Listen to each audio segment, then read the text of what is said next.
Hi friends, ஈஸியாக தக்காளி சோறு எப்படி செய்யலாம் பார்க்கலாம் வாங்க.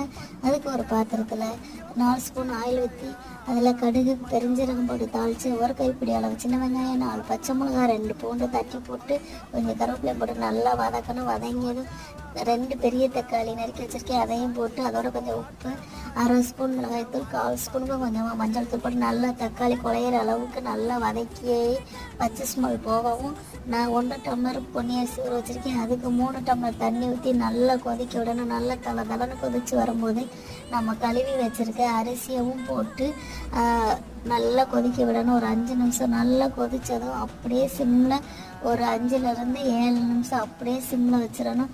சிம்மில் வச்சா நல்லா தண்ணி வற்றி நல்லா தம்மாகி சூப்பரான சுவையான தாறுமாறு தக்காளி சோறு ரெடி. இதை நீங்களும் ட்ரை பண்ணுங்கள், எப்படி இருக்குது அப்படின்னு கமெண்ட் பண்ணுங்கள். இந்த வீடியோ உங்களுக்கு பிடிச்சிருந்தா லைக் பண்ணுங்கள், ஷேர் பண்ணுங்கள், சப்ஸ்கிரைப் பண்ணுங்கள்.